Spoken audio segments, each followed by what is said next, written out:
네, 오늘 국회에서는 정부조직법 개정안이 통과가 됐습니다. 하지만 아직 끝이 아닙니다. 한여름처럼 뜨거운 공방이 계속되고 있는데 여름 내내 논쟁이 반복되는 건 아닌지 현역 의원들과 전망해 보겠습니다. 백혜련 더불어민주당 대변인, 송금주 국민의당 수석 대변인 모셨습니다. 두 분 안녕하십니까? 네, 안녕하세요. 안녕하세요. 네, 정부조직법 개정안의 국회 통과를 통해서 새 정부의 틀이 갖춰졌습니다. 하지만 여기까지 쉽지만은 않았습니다. 그동안의 과정을 보겠습니다. 다수로 100% 만족스럽지 않더라고.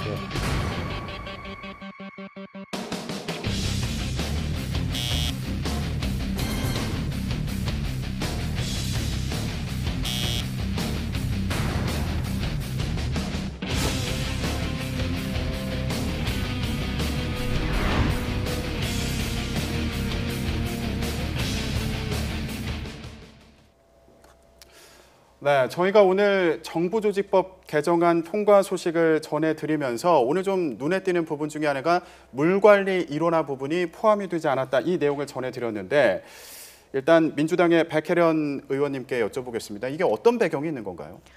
사실은 이 물관리 일원화만이 아니라 그동안 정부조직의 어떤 일원화, 관리 체계의 문제 같은 건 여러 번 제기됐던 부분입니다. 그동안에 사실 국토부에서는 수량의 문제를 다루고 환경부에서는 수질의 문제를 다루고 이원화돼 있었습니다. 네. 그러나 전 세계적인 추세가 이제는 일원화돼서 물 관리 시스템을 하는 시스템이고요. 네. 환경부에서 이제 수량과 수질이라는 문제가 뗄래야 뗄 수가 없는 문제입니다. 이제 하나로 결부되어 있는 문제이기 때문에 효율적인 측면이나 여러 가지 측면에서 환경부로 이관하는 것을 논의됐었던 것인데요. 네. 그래서 정부안이 그렇게 나온 것이죠. 근데 야당에서 그 부분에서 동의를 해주시지 않으셔서 지금까지 처리가 되지 못하고 있습니다.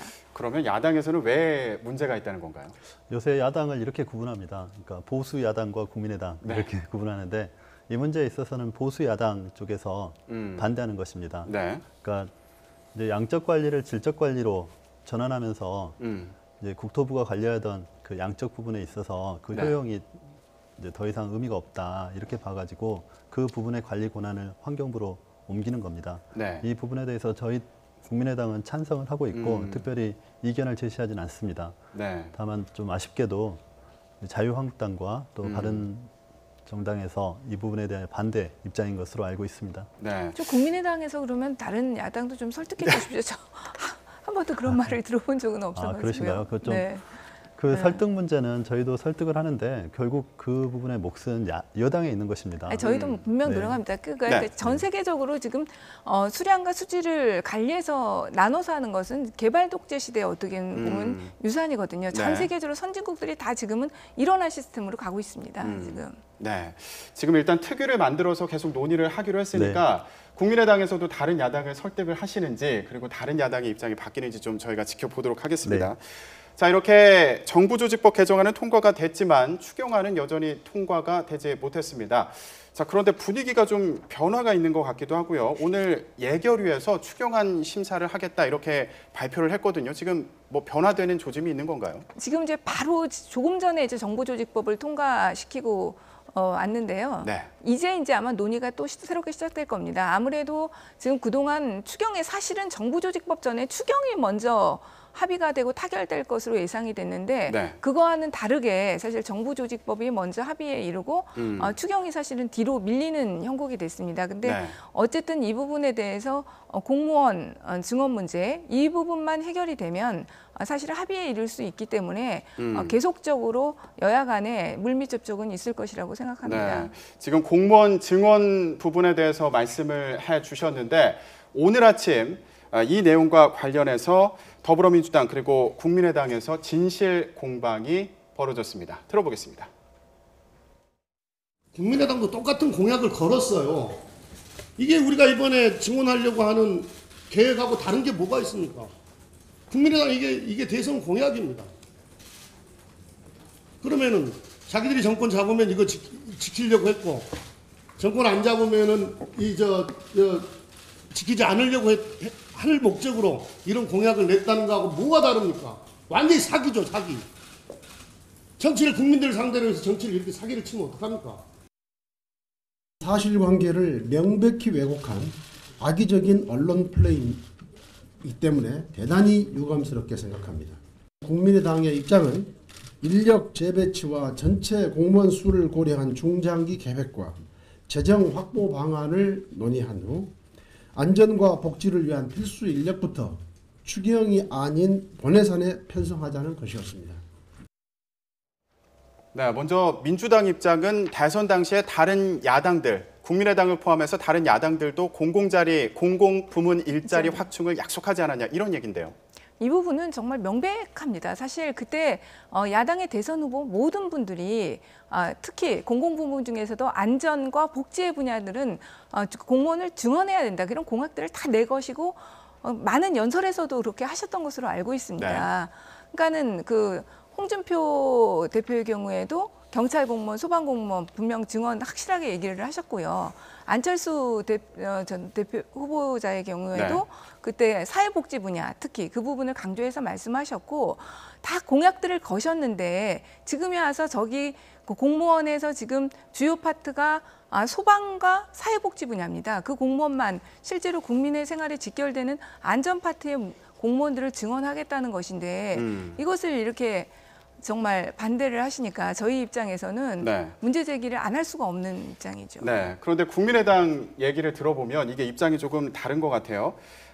사회복지 서비스 강화를 위해서 필요한 인력을 강화하겠다는 거였다. 네, 무슨 맞습니다. 얘기인가요, 이거? 일단 지금 이 논쟁이 나오게 된 배경부터 확인을 해봐야 네. 될 것 같습니다. 지금 뭐 백혜련 대변인 말씀하시는데 제가 예결특위 위원입니다. 그리고 추경이 6월 7일 날 국회로 들어왔을 때 네. 분명히 공무원 증원만을 담고 있었습니다. 80억 원에 있어서. 근데 갑자기 그제부터 논의가 바뀌어가고 있습니다. 마치 그러니까 80억 추경에 관한 논의가 이제 더 이상 의미가 없어지고 예비비로 해서 공무원을 증원하는 문제와 관련한 논의가 지금 강론에서 벌어지고 있는 겁니다. 그 부분과 관련해서 물론 우리도 반대하지 않습니다. 뭐 영양교사, 특히 소방관들, 경찰관들, 집배원들 그 힘든 근무 조건을 완화시키기 위해서 더 늘려야 된다는 부분은 우리도 인정을 하는 부분입니다. 이 부분에 대한 공약을 우리 역시 걸었습니다. 근데 이 부분에 대한 공약을 같이 했기 때문에 추경에도 찬성을 해야 된다. 이 논의는 좀 다른 부분입니다.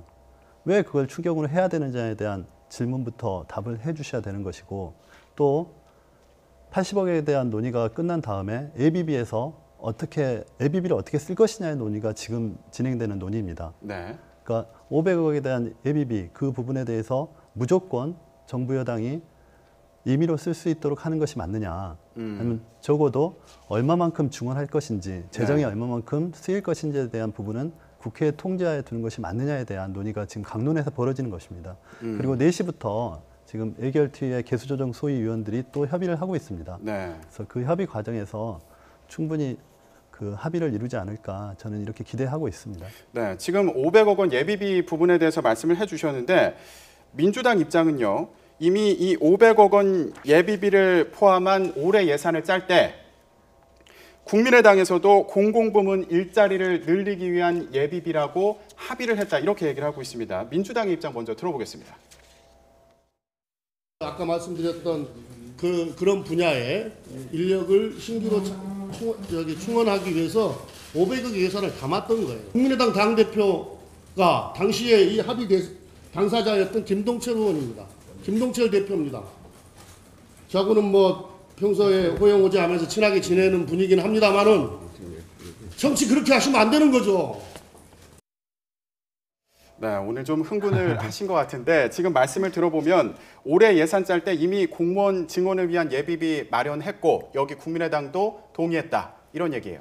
그렇습니다. 2017년도 예산안을 짤 때 그 예비비 500억에 이미 이런 공공 부분에 그 일자리를 늘리는 예산으로 500억이 됐던 것입니다. 그리고 제가 알기로는 당시에 김동철 대표가 먼저 제안을 했던 것으로 알고 있거든요. 그리고 국민의당에서도 그 부분에 대해서 대대적인 홍보를 했습니다. 그리고 안철수 전 후보가 대선 당시 한 멘트를 제가 정확하게 한번 읽어드리면요. 사회복지 담당 공무원을 추가로 1만 3천 명 늘려 현장에서 더 세심한 복지 서비스를 제공하겠다. 이렇게 말씀을 하셨습니다. 그렇다면 이런 공약을 빠를수록 사실 좋은 거 아닙니까? 더 많은 국민들에게 더 많은 사회복지 서비스와 안전을 제공하는 것, 그것이 바로 국가가 할 일이 아닌가. 그런데 왜 추경에서 하겠다는 것을 막는 것인지 정말 도저히 이해가 되지 않습니다. 근데 제가 좀 짚고 넘어가야 되는 부분이 그 예비비 500억이 있다는 사실을 민주당과 네. 또 예산을 짜는 쪽에서 몰랐었던 겁니다. 그 예비비 있다면 뭐하려고 추경에다가 80억 집어넣어서 이 분란을 만드셨습니까? 그것조차도 제대로 못하면서 지금 예비비 500억 지금 야당 쪽에서 그 500억의 용도와 관련해서 그 실제 500억을 쓸 때 국회의 관리를 받도록 하자는 그 부분에 대한 논의가 지금 진행되는 것입니다. 네. 80억 추경의 문제가 아니고 네. 추경 짤 때 예비비 있는 것도 모르고 간과해가지고 추경에다 넣고 아니 예비비는 예비비로 본 예산하고 추경에는 넣을 수 그러면 있는 추경에도 것이죠. 또 예비비에 있는 걸 또 추경에 넣으신 넣을 수 있는 건가요? 그러나 그거는 이제 야당 측에서 지금 계속 반대를 하시니까 저희가 그럼 추가 예산은 안 하고 그 예비비로라도 쓰겠다 이렇게 하는 것이죠. 근데 그 부분에 대해서도 또 부대 조건을 달면서 한마디로 발목 잡기를 지금 하고 계시는 겁니다. 네. 근데 발목 잡기로 봐주시면 안 되고요.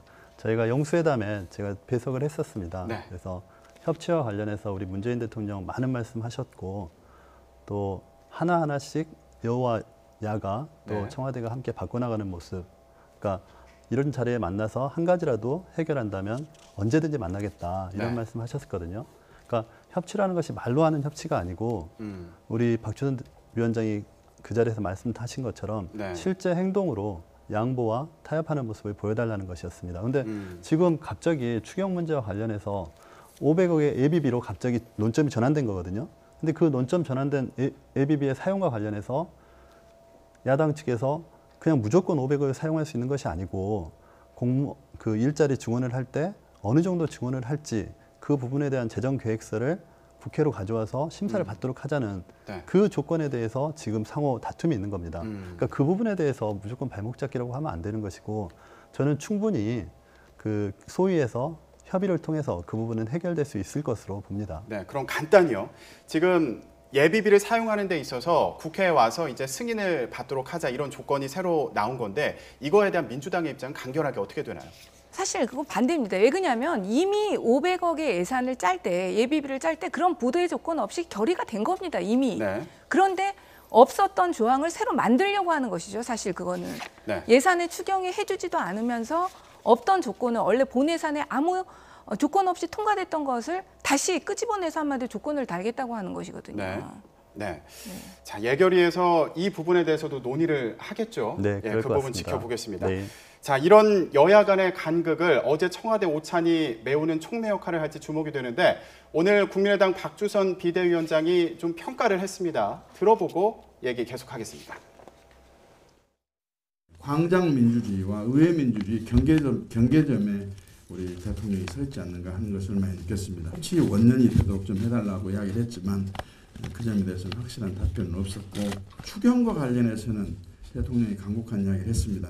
협치 길이 아무리 어렵더라도 우리 주도하에서 귀향의 국회가 정상화가 이루어졌기 때문에 추경 문제도 또 정부 조직법 문제도 우리 주도하에서 해결하는 모습으로 비춰졌을 때 국민의당에 대한 국민의 신뢰는 높아지지 않겠는가 이런 생각을 합니다.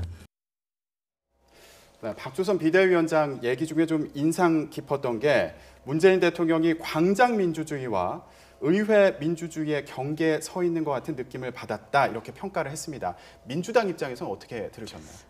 저는 강장 민주주의와 의회 민주주의를 이렇게 나누는 것 자체가 지금에 있어서는 적절치 않다고 봅니다. 그러니까 네. 이번 정부가 탄생한 것이 사실 촛불 민심에 기반해서 이렇게 탄생했다는 것은 누구나 인정하는 것 아닙니까? 어떻게 보면 국민들의 힘으로 이번 정부가 만들어진 겁니다. 그렇다면 네. 국민들의 목소리를 담는 그런 민주주의가 필요한 것이고요. 그게 바로 의회 민주주의가 돼야 된다고 봅니다. 네.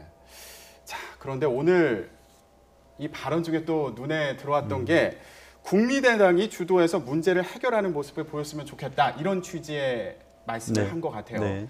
지금 그렇게 좀 돼가고 있는 상황인가요? 보실 때? 원내 40석의 정당이지만 실질적으로 그 각 현안마다 네. 결국 국민의당이 문제를 해결해 오고 있습니다.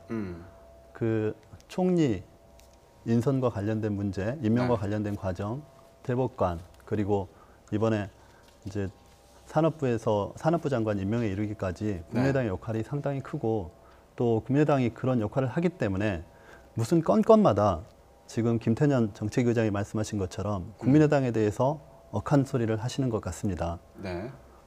국민의당의 위치에 대해서 국민의당의 협조를 정확하게 구하고 같이 뭐 이렇게 어떤 협치의 진정한 모습을 보이지 않고 뭐가 안 되면 국민의당에 대해서 탓하는 모습을 보이시는 겁니다. 그게 저희가 좀 답답한 모습이고 다만 박주선 비대위원장이 어제 청와대 모찬 회동을 갖고 또 문재인 대통령과 여러 가지 현안에 대해서 상세한 말씀을 하시고 일부 동의하지 않는 부분도 있지만 대통령이 이렇게 그 국정을 잘 하시도록 협조하는 모습을 보이겠다는 마음도 가지고 계신 것 같습니다. 네. 그런 취지에서 국민의당이 나서서 주도권을 쥐고 문제들을 해결하는 모습을 국민들한테 보여주자 이런 말씀을 하신 걸로 봅니다. 네. 그럼 간단하게 추경안 관련해서도 좀 주도하는 모습을 보이고 있다 이렇게 평가해도 될까요? 추경안 관련해서 공무원 증원과 관련된 논의들이 상당히 오랫동안 끌어져 왔습니다. 네. 그런데 어제 대통령께서 일반 공무원 증원에 대해서는 본인도 동의하지 않는다는 입장을 밝히셨습니다. 네. 그 이전까지는 이 논의가 섞여 있었거든요. 그래서 어제부터 갑자기 집배원, 경찰관, 소방관, 사실 소방관 문제는 작년 초에 그 소화 작업을 하고 나서 얼굴 새카만 채로 라면을 드시던 소방관의 모습을 보고 소방관의 근무 조건에 대한 사회적 그 이슈가 됐던 사안입니다. 그리고 증원의 필요성을 논의했던 부분인데 이제는 그런 부분에 대해서 적극적으로 국민의당도 검토를 하고 있고 다만 그 재정의 적정한 사용에 대한 국회의 최소한의 그 견제 장치는 있어야 되지 않느냐.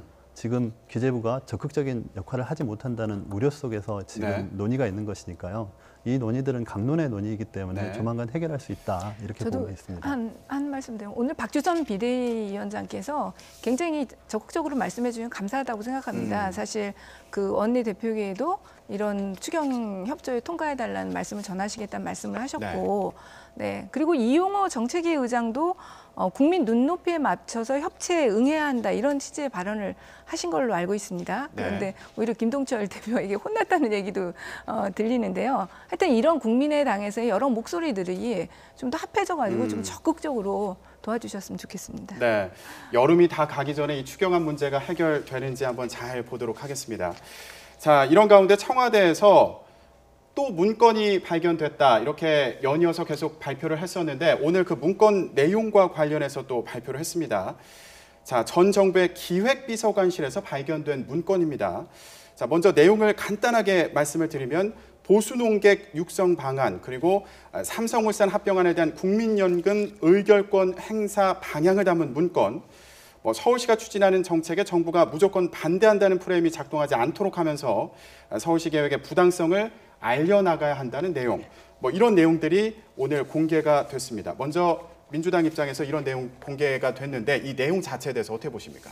사실은 굉장한 그 의미를 담고 있죠. 그동안 사실은 거의 예상됐던 사실은 정부에서 이런 보수 농객이나 보수 단체에 지원하는 문제 이런 거 굉장히 많이 문제가 됐었지 않습니까? 근데 그것들이 이제 명확하게 청와대의 개입이 있었다는 것을 어떤 반증하는 자료들이 드러난 것으로 보이고요. 그리고 삼성의 그 국민연금 의결권과 관련해서도 지금 그 이재용 씨와 박근혜 전 대통령의 재판에서도 굉장히 의미를 가질 수 있는 그런 자료들이 발견된 것으로 보입니다. 네. 그런데 지금 전국 상황을 좀 보면 이 내용과는 별개로 공개를 하는 거에 대한 문제 제기가 또 나오고 있어요. 두 분 다 이제 법률 전문가시니까 그런 입장에서 봤을 때 이 부분은 어떻게 짚어봐야 될까요? 글쎄, 일단 청와대 캐비넷이 마법의 상자 같습니다. 필요할 때마다 중요한 논점에 대해서 지금 하나하나씩 그 대변을 통해서 브리핑이 되고 있습니다. 근데 이런 공개하는 모습이 물론 국정농단 사태의 그 실체적 진실을 밝히는 데는 이 자료가 정말 중요하고 값진 자료라고 생각합니다. 그러나 이 자료에 대한 양측의 검증이 이루어지지 않은 상태에서 공개되는 부분에 있어서는 조금 우려를 갖게 됩니다. 그러니까 이게 정치적으로 해석되지 않고 어쨌든 형사 재판에 증거로 쓰인다고 하면 피고인 측이든 검사 측이든 양쪽에서 스크린을 하면서 증거 능력이나 증명력을 형사소송법에 의해서 갖게 됩니다. 네. 근데 그렇게 되면은 그 증거를 통해서 객관적 사실을 국민들이 공식적으로 확인하게 되는데 네. 지금 이 자료들이 이렇게 띄엄띄엄 이렇게 브리핑 방식으로 나오면서 이 자료에 대한 그 객관적인 검증 작업보다는 이 자료가 가지고 있는 그 이미지나 의미로 인해서 좀 정치적인 그 네. 공방이 있게 된다는 점에 대해서 우리가 우려를 표하는 것입니다. 네, 지금 야권에서 나오는 얘기 중에 하나가 뭐 문건 작성자라든가 이게 어쨌든 전 정부의 문건이기 때문에 관련해서 좀 뭐 물어본다든가 논의가 좀 있었어야 되는 거 아니냐, 검토가 있었어야 되는 거 아니냐 이런 지적이 있는 건데 어떻게 보십니까? 실제로 전 정부에 이미 그런 것을 물어보고 책임질 수 있는 주체가 있습니까? 제가 볼 때는 없다고 봅니다. 이미 탄핵된 어떻게 보면 정권인 것이고요. 실제로 책임자도 없었을 뿐만 아니라 사실은 이 모든 문제가 그때 청와대가 검찰과 특검의 압수수색을 거부함으로써 사실은 이루어진 사태입니다. 그거에 네. 저는 주시해야 된다고 봅니다. 네. 그런 과정, 그때 청와대가 한마디로 증거인멸 행위 그리고 그 검찰과 특검의 압수수색에 응했다면 이런 사태가 일어나질 않았습니다. 네. 그렇기 때문에 그때 당시에 이미 증거 자료로 어떻게 보면 제출되고 수사되어야 될 사항들이었던 것이죠. 그래서 저는 이 부분들은 오히려 또 청와대에서 이런 자료가 나타났다, 문건들이 나타났다는 것을 공개하지 않고 특검이나 검찰에 그냥 자료를 줬을 때는 또다시 그게 법정에 만약 현출됐으면 또 더 큰 문제를 일으켰을 수도 있다고 봅니다. 그래서 네. 오히려 청와대도 제일 처음에 문건이 나타났을 때는 약간 이렇게 경과를 보고 발표했지 않습니까? 네. 근데 그 뒤로는 오히려 정치적인 논쟁이 되니까 바로바로 발견되는 즉시 그대로 브리핑을 하겠다. 발견됐다는 사실을 바로 밝히겠다. 네. 이렇게 입장을 바꾼 것으로 알고 있습니다. 청와대에 대한 3번의 압수수색 시도가 있었습니다. 번번이 좌절되면서 사실 이제 현재 상황에 이르렀는데 결국 말씀하신 대로 보게 된다면 그 압수수색이 실패한 결과 때문에 이 문건이 현출이 안 됐으니까 현재 상태에서 새로운 정부가 문건을 갖게 되면 이 문건은 언제든지 이렇게 공개할 수 있는 문건이 됐다. 작성자가 누군지도 알 수 없기 때문에 그렇게 접근하는 것은 우리 증거법상은 맞지 않는 것 같고 아무튼 어쨌든 이 증거들을 통해서 실체적 진실이 밝혀지기만 저희는 네. 바랄 뿐입니다. 네, 그건 네. 증거법상의 문제는 또 이제 증거로 가지만 제가 지적하는 건 뭐냐면 오히려 청와대가 이것들을 전혀 공개하지 않고 특검이나 검찰에 그냥 넘겼을 때 그리고 나서 법정에 또 그것이 현출됐을 때 또 더 큰 문제 제기가 있을 수 있다는 것이죠. 네, 알겠습니다. 자, 이 부분도 앞으로 이번 올해 여름을 또 뜨겁게 달구는 그런 논쟁점이 되지 않을까 이렇게 생각이 드는데 자, 백혜련 의원님께 좀 어려운 질문 드리겠습니다. 저희가 5시 반에요. 충북 도의원 두 분이 이제 유럽으로 연수를 갔다가 오늘 긴급하게 귀국을 했는데 그중에 한 분이 최병윤 도의원입니다. 민주당 소속입니다. 자, 당에서 어떻게 보시는지 그리고 당 차원의 조치는 어떻게 계획하고 계시는지 여쭙겠습니다. 일단 뭐 국민 여러분께 송구스럽다는 말씀드립니다. 어쨌든 저희 당 소속의 도의원이 연루되어 있기 때문에 송구스럽다는 말씀드리고요. 저희 당에서도 즉각적으로 조치를 취해서 윤리심판위원회에 징계 조치 해부하고 네. 절차를 거쳐서 징계하도록 하겠습니다. 네, 지금 뭐 죄송하다고 입장을 밝히셨는데 당사자들이 이따 어떤 입장을 밝히는지 또 지켜보도록 하겠습니다. 자, 올 여름 국회 또 얼마나 뜨겁게 돌아갈지 같이 계속 지켜보겠습니다. 네, 오늘 두 분 말씀 고맙습니다. 네, 감사합니다.